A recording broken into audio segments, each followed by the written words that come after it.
عارف ان نسبة كبيرة من مشاكلك هي من الاساس بسببك انت. ايوه، بسببك انت، برغم الظروف اللي انت اتولدت فيها، الصحاب او الاشخاص اللي في حياتك اللي اوقات بيعطلوك، او زمايلك في الشغل اللي هم ممكن يكونوا بيؤذوك في الشغل، او اي حالة او ايا كان الاسباب اللي جت في دماغك، فهو انت السبب في المشاكل دي.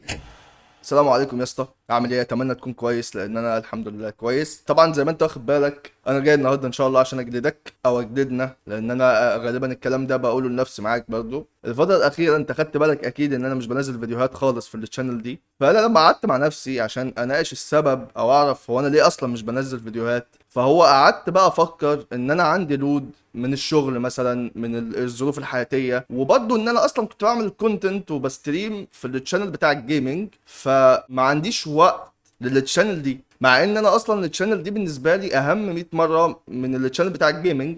فطبعا لما انا كنت قاعد مع نفسي انا ما عجبنيش الكلام ده، فانا حبيت اعرف هو فعلا السبب ده هو حقيقي ولا انا بشتغل نفسي عشان اريح ضميري وان انا مكسل. فلما دورت تاني مثلا وقعدت اسال نفسي طب هو انت ليه فعلا مش عايز ترجع للتشانل دي او تصور فيديوهات للتشانل دي، قلت لنفسي ان انا في فيديو معين ده اللي عايز اعمله، وعاوز الفيديو ده يعني يطلع بيرفكت. فالفيديو ده بدأت فعلا افكر فيه، واخد مني وقت كبير في ان انا بجمع الافكار وسألت الناس هو الفيديو ده كده كده هينزل ان شاء الله. فهل الفيديو ده اللي انا صورته الفيديو اللي فات؟ لا. هل الفيديو ده اللي انا بصوره دلوقتي؟ لا. بل بعد ما خلصت تجمع الافكار بتاعته وبدات اكتب النقط الاساسيه والرئيسيه، قلت لا انا عايز اعمل فيديو تاني اللي هو الفيديو دلوقتي اللي انا بصوره. فكتبت السكريبت بتاع الفيديو ده بالكامل بحيث ان انا هبدا اصوره، وما صورتوش برضو. بعد كده ايه، قلت طب ما هو مش منطقي ان انا فعلا ده سبب رئيسي ان انا عايز ارجع بفيديو والفيديو ده يبقى بيرفكت، فانا هعطل نفسي ان انا انزل فيديوهات اصلا. فانا كده بحاول على نفسي من الاخر يعني، برغم ان انا كنت بحاول اخلي ان ده يكون السبب الحقيقي. يعني عارف انت لما تكون كاشف نفسك، عارف انت ايه، في كده مثل بحب اقوله ان انت ايه، لما عقلك يلعبك لعبه. فهو انا بعمل كده حرفيا مع نفسي، لان ده لو السبب الحقيقي فهو انا غالبا كنت خلصت الفيديو ده وتصور و يعني مش هيبقى عطلان كل ده. السبب الحقيقي اخي الكريم ان انا كنت مكسل وبحاول ادور على شماعات ان انا اعلق عليها ان انا مش بعمل فيديوهات هنا. طب حتى الشماعه بتاع التشانل بتاع الجيمنج بطلت اعمل فيها كونتنت برضه، فاهم؟ بعيدا عن اخر فتره كنت بعمل كونتنت فيها اصلا ما كانش اللي هو زي ما انا الكونتنت اللي انا متعود اعمله ما كانش انا بعمله بنفسي من الاخر، فهو كل دي كانت شماعه فاضيه. فالصدمه ان انت تكتشف الكلام ده بقى بينك وبين نفسك بقى، يعني بيبقى موضوع صعب قوي ان انت تكشف نفسك وان انت ايه تعرف تقول فعلا لا انا فعلا غلطان، انا فعلا مكسل، انا فعلا وهكذا يعني. لان فعلا لما انا صارحت نفسي بالموضوع ده او بالنقطه دي اكتشفت ان انا حاليا بصور الفيديو ده في وسط نفس الظروف. طبعا اركن الشانل بتاع الجيمنج ماشي، بس هو في وسط نفس الظروف بتاع الشغل وفي وسط نفس الظروف بتاع المعيشه كلها يعني. فانا بصور الفيديو ده وصورت الفيديو اللي قبله برضه في نفس الظروف دي، فهو ده اثبت لي اكتر ان انا كنت بهري على الفاضي وان انا كنت بخلق اسباب عشان ما انتجش فيديوهات او ما انتجش عامه يعني. كمان لان انت لو اتفرجت على الفيديو اللي فات، لو ما اتفرجتش عليه خش اتفرج عليه يا اسطى، هتفهم النقطة دي بشكل أكبر. فاهمني؟ الجدير بالذكر إن في نهاية الأمر أنا مفيش عليا إلزام حقيقي بحيث إن أنا لو سبت الحاجة دي أو ركنتها أي مصالح ليها تتعطل. يعني مثلا انا التشانل مش بتجيب لي فلوس، وحتى الريتش بتاعها مش اقوى حاجه في الدنيا، فهو بيني وبين نفسي واي نوت ليه ما تسيبش التشانل وترجع لها وقت ما تبقى عايز يا باشا، دي هوايه وهكذا. مع ان انا في الحقيقه انا حابب ان انا زي ما قلت لكم برضو الفيديو اللي فات، انا حاسس ان انا عندي حاجه حابب اشيرها مع الناس تفيدهم، بحيث ان هو لو الخبره بتاعتك مش مكتمله في الجزء ده انا هقول لك التجربه اللي انا مريت بيها يمكن تفيدك. فاهمني؟ في اي حاجه انا جربتها او هجربها هحكيها لك او هبدا اناقشك فيها فهعمل لها فيديو. المهم نرجع لموضوعنا. لما دققت اكتر في الكلام اللي انا عمال اقوله لنفسي، الاسباب اللي هي مش حقيقيه والمؤثرات الخارجيه ان هي السبب ان هي مش بتخليني اعمل فيديوهات برضو اللي مش حقيقيه، واخد بالك ازاي؟ اكتشفت ان احنا بنعمل كده في جوانب كتير في حياتنا. يعني حتى انا في الفيديو اللي فات هتلاقيني صارحت نفسي بالمشاكل دي، طبعا بحكيها لكم عشان يعني لو حد لقى نفسه في نفس السايكل يقف كده واقفه مع نفسه فيعرف لا انت بتعمل واحد اتنين تلاتة غلط، واخد بالك؟ انت تعرف المشكلة عشان تبدأ تحلها. فطبعا الكلام ده بينطبق على كذا جانب، منهم المعاملات الشخصية. يعني انت بينك وبين صحابك، بينك وبين اهلك، بينك وبين الدايرة المحيطة بيك. وبحس الموضوع ده موجود بنسبة كبيرة عند الشباب تحديدا، ان هو بيحس ان هو مثلا متشاف ان هو عديم المسؤولية، متشاف ان هو شخص مش كويس لايا كان السبب او لايا كانت الصفة اللي مش كويسة اللي هو فيها. والكلام ده بينطبق بين اهله، بين صحابه، بين زمايله في الشغل. فهو بيرجع يقول لا انا كويس وانا مسؤول، ويبدأ ينفي التهمة الحقيقية، او يعني ما بيدورش من الاخر هو ورا الموضوع ده ايه، هما ليه بيقولوا عليا كده من الاخر. يعني هو ده السؤال المفروض اللي هو يسأله لنفسه، هما ليه بيقولوا عليا كده. وبيبدأ يتهم بقى الناس دي ويقول ان هم السبب في ده. يعني مثلا في حد هتلاقيه بيكون بيستلف كتير مثلا او حاجه، فبعد مده ان هو بيستلف ومثلا ممكن يكون بيأخر في السداد، بعد مده يلاقي ان مفيش حد بيسلفه، فيقول لا ده هم اللي وحشين. مع ان هو لو دور في الحل المفروض يقدر يقنن نفسه على قد الدخل بتاعه. انا عارف ان الظروف وحشه، انا عارف ان الدنيا مش ورديه، انا عارف ده، بس برضه انت في حاجات تقدر تلمت نفسك فيها. فحتى لو هتستلف 1000 تلاقي نفسك بتستلف 500، فتبدا تظبط دنيتك اكتر، تلمت نفسك اكتر، ما تستلفش. انا بقول لك كمثال يعني. فده مثال. فده يكون مثلا وسط زمايله في الشغل، او وسط اهله، او وسط اصحابه، ما حدش عايز يسلفه، فاهمني؟ حتة المسؤولية تلاقي واحد بيستغرب ان الناس مش بتعتمد عليه، فيقول يا جماعة طيب ما انا قد المسؤولية. طبعا هو مش بيقول لحد كده، هو بيقول بينه وبين نفسه. فمثلا في الشغل يبقى عاوز يترقى، او يبقى عاوز يثبت نفسه بشكل اكبر، فهو حتى ما بياخدش الفرصة دي. ده في وجهة نظره، لكن هو في الحقيقة هو من البداية اتكلف بتاسك واتنين وتلاتة، مهمة واتنين وتلاتة، وهو ما كانش قد المسؤولية. كان في مثلا ديدلاين ميعاد تسليم معين، وهو ضر الشركة ان هو ما اداش الموضوع ده، ما عملوش بشكل كويس عشان زنق نفسه في اخر وقت، فما ما اتقنوش. فلا انت مش قد المسؤولية، انا مش هثق فيك ان انا الزمك بحاجة تاني، ده لو انا ما اشتكش اصلا من المكان. طبعا ده بالنسبة للشغل. في البيت او في بين الصحاب، يكون مثلا حد حصل له ظرف فهو ما يشيلوش، او يقدر يساعده فما يساعدوش، وبيكون الاسباب بتاعته مش منطقية. فلا انت مش قد المسؤولية، ده ما جاش من فراغ، ده جه من ان انت فعلا اتحطيت في كذا موقف وانت ما اثبتش ان انت تمام وزي الفل. فاهم قصدي ازاي؟ لا انت مش قد المسؤوليه، والمفروض انت تشتغل على نفسك. لا تبدا تطور نفسك وتثبت لنفسك قبل الناس ان انت كويس، ان انت لا انا اقدر ابقى قد المسؤوليه. يعني انت اصلا تبقى عارف في قينونه نفسك ان انت فعلا محتاج تشتغل على نفسك عشان تقدر تحل المشكله دي. فانت خلاص هتبقى تمام، هتبقى زي الفل، وتبقى قد المسؤوليه، والدنيا هتبقى طيبه يعني معاك. فاهم قصدي ازاي؟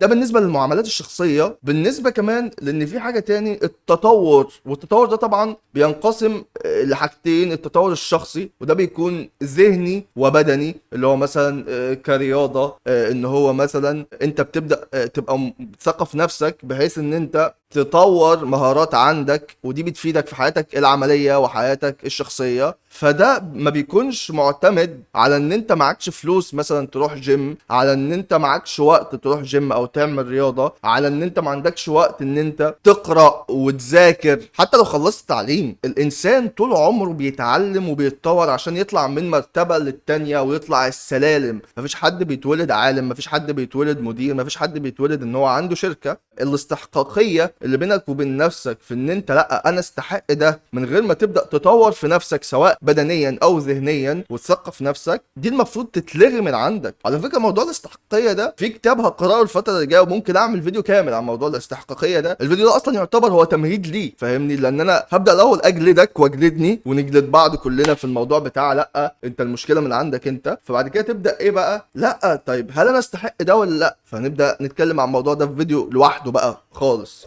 خلينا نصعد الموضوع شوية او نطور الموضوع شوية. لو انت عاوز تتجوز او لو انت عايزة تتجوزي، طبعا انا الكلام بشكل عام انا بكلم بصيغة المذكر، بس هو للشباب عامة سواء ذكر او انثى. ففكرة ان انت عاوز تتجوز او تبني بيت، طبعا في الحلال بقى الموضوع ده بقى بعيدا عن الهري اللي الشباب بتقعد تعمله والارتباط وده كله، يعني مش من الدين اصلا. فصباح الفل. في الجواز انت مسؤول عن اختيار شريك حياتك، وفكرة ان هي متسمية شريك حياتك دي ما هياش كده بالساهل.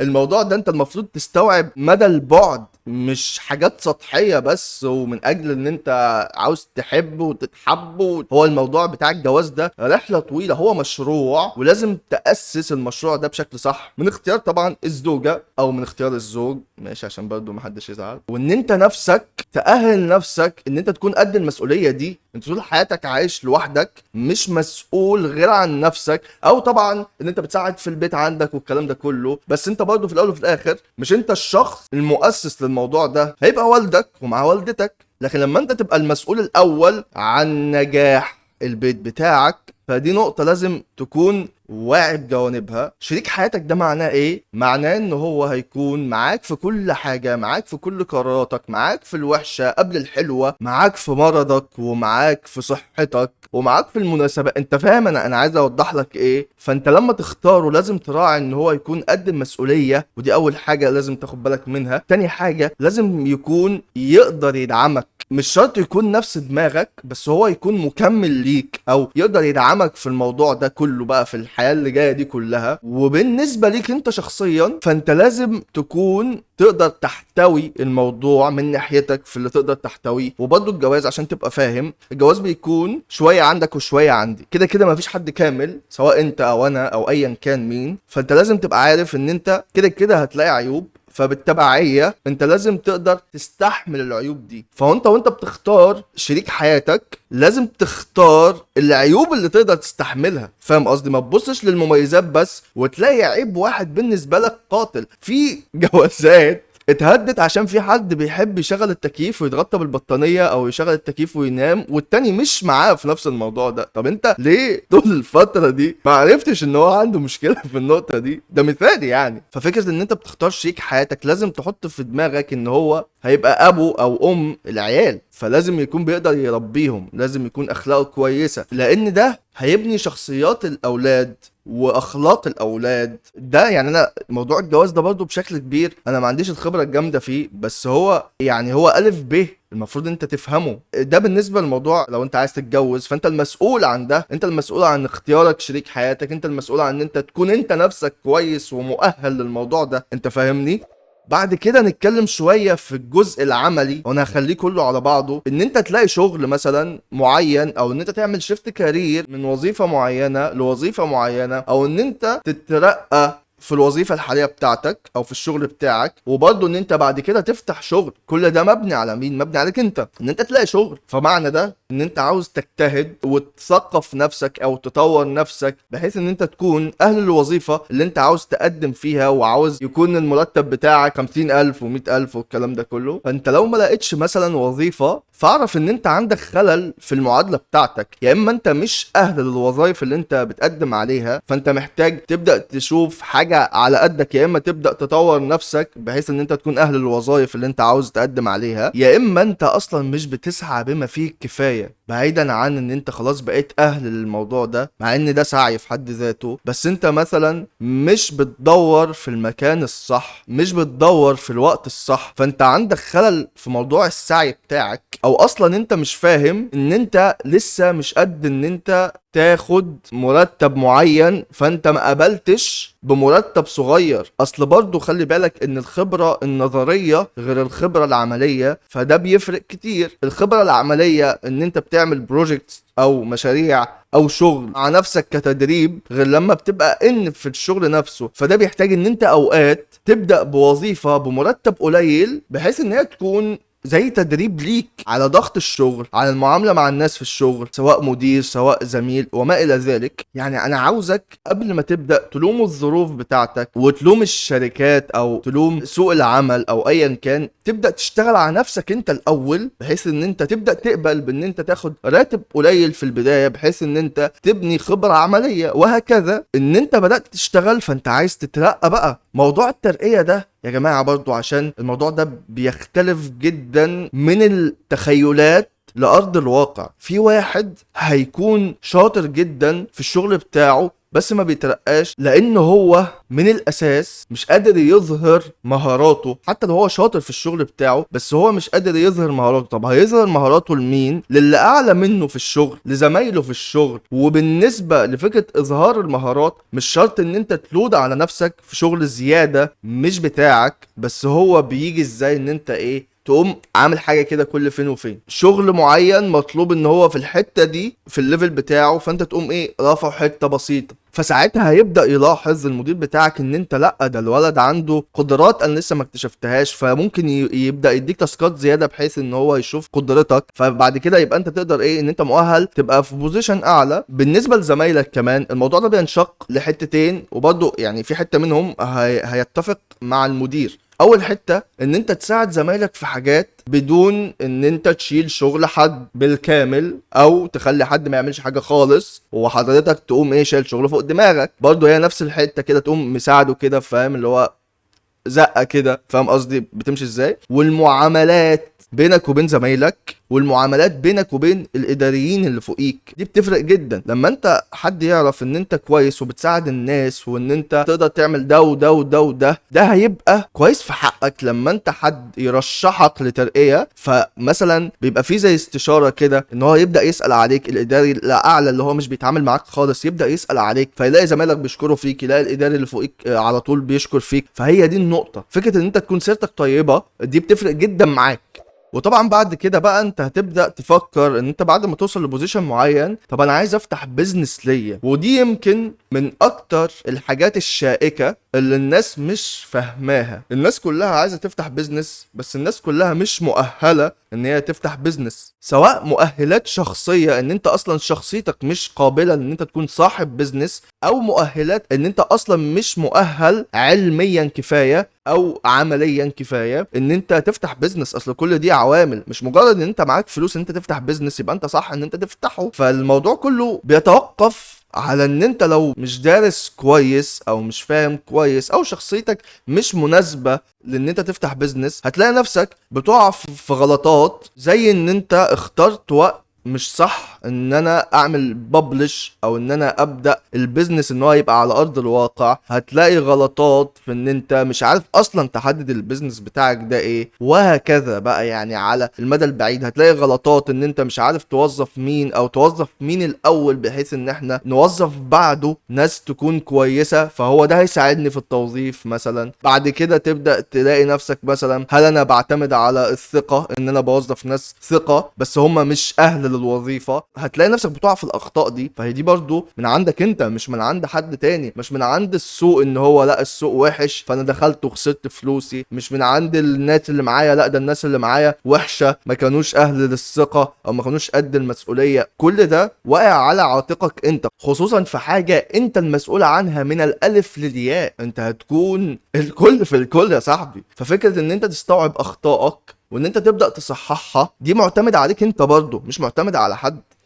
فكرة ان انت تقاوم حاجة انت عارف ان هي غلط وتبدأ تعدل الحاجة دي، هو ده اللي هيحدد انت هتعرف تنجح في اللي جاي ولا انت ممكن تقع في اللي جاي. لان انت وقعت قبل كده فانت محتاج تشتغل على نفسك، لان انت كنت غلطان قبل كده بس انت ساعتها ما كنتش عارف ان انت غلط. المفروض ان انت تعرف ان انت غلط فتبدأ تعدل ده. وطبعا اهم حاجة وانا سبتها في الحتة الاخيرة في النقطة دي، ان انت تكون بتتقي ربنا في كل حاجة في حياتك، ان انت تكون قادر تجاهد نفسك وتحارب نفسك، لان دي الحرب الوحيدة اللي هي اصلا دايما على طول اللي هي مبني عليها كل اللي انا اتكلمت فيه، واللي هي مبني عليها ان انت هتخش الجنة ولا لا، اللي مبني عليها ان انت عملك هيبقى صالح ولا لا. فنقطة مهمة جدا ان انت تعرف تجاهد نفسك في الحلال والصح. هي كده كده مش بتمشي مستقيمة، هي كده كده انت بتلاقي نفسك بتقع في ظروف، بتقع في حاجة غلط. الحق قوم نفسك، الحق جاهد نفسك، ما تكملش، ما تحبطش في الحتة دي. ففي النهاية عايز اقولك ان برغم وجود عوامل كتير مؤثرة زي مثلا انت بدأت فين في حياتك وغيرك بدأ فين سواء ماديا او اجتماعيا او ايا كان، واختلاف المعطيات بينكم، فبرغم كل ده انا عايز اقولك يا اسطى ان انت المسؤول مسؤولية كاملة عن كل حاجة بتحصل في حياتك. انت اللي بتحدد نتيجة القرار ده سواء انت مقتنع ان انت السبب او لا، فانت السبب فيه. دايما على المستوى الشخصي بكرر حاجة معينة، ان هو لو انت مش قادر تساعد نفسك وانت مش عايز تساعد نفسك، فمحدش هيقدر يساعدك مهما كان بيحبك ومهما كان بيكرهك. لان الموضوع ده في الشيء النافع وفي الشيء الضار. لو انت شخص عايز تعمل حاجة كويسة، هتلاقي في الطريق بتاعك ناس تساعدك فيها، لان انت عايز تعمل حاجة كويسة. مهما كان حد عاوز يضرك، فهو مجرد هيكون عقبات هتقدر تتغلب عليه. على الجانب الاخر، لو انت عاوز تؤذي نفسك، فمهما حد حاول يساعدك ان انت تبقى كويس، انت مش هتبقى كويس، لان انت عاوز تؤذي نفسك. انت بتبقاش شايف ان انت بتؤذي نفسك، فبالتبعية انت هتلاقي الشخص ده واقف ضدك، فانت هتكرهه او هتبدأ تحس ان هو مش عايز الخير ليك، مع انك يا بني ادم انت بتؤذي نفسك وهو بيحاول يصلح لك. فانت فعلا لو انت مش شايف الصح وان انت مش عايز تعمل الصح وان انت مش عايز تساعد نفسك، فمهما كان الشخص بيحاول يساعدك مش هيقدر يساعدك. وفي النهاية حابب أختم بآيتين ورا بعض من سورة النساء. وإن تصبهم حسنة يقولوا هذه من عند الله،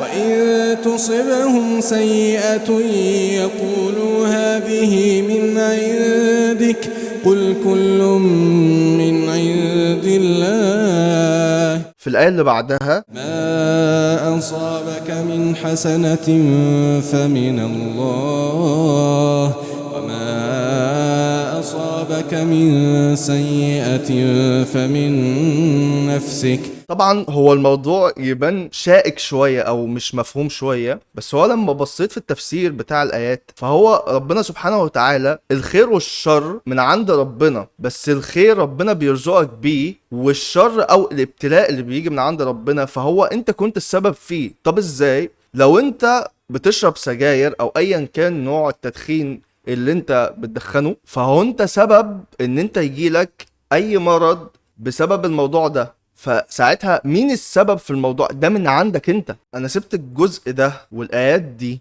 والتفسير بتاعها للاخر، لان انا حابب افهمك ان هو كل حاجة فعلا من عند ربنا، بس انت بتاخد بالاسباب. ففكرة الناس ان هي بتعلق شماعات لحاجات كتير قوي، دي فكرة مش واقعية. في ناس بتعلق الموضوع بالحسد، في ناس بتعلق الموضوع بأي حاجة تاني، بس هي ما بتجيش تناقش الأسباب المادية الحقيقية ورا الموضوع، لأن هي في النهاية لو ناقشت الأسباب دي هتطلع غلطانة، وإن هي اللي عملت المشكلة اللي هي وقع فيها. فالناس دي بتبقى ماشية ازاي؟ بمبدأ انا هعمل شماعات فانا ضمير هيبقى مستريح. فانا جيت هنا اخي الكريم واقول لك واقول لي واقول لاي حد هيبدأ يعمل شماعات لنفسه، ان هو عشان ما يبقاش بني ادم كويس، عشان ما ينتجش، عشان ما يحسش بالذنب تجاه مشكلة هو واقع فيها وهو السبب فيها. انت محتاج تفوق، انت محتاج ان انت تركز في اللي انت عملته، محتاج ان انت تشوف الاسباب الحقيقية ورا ده.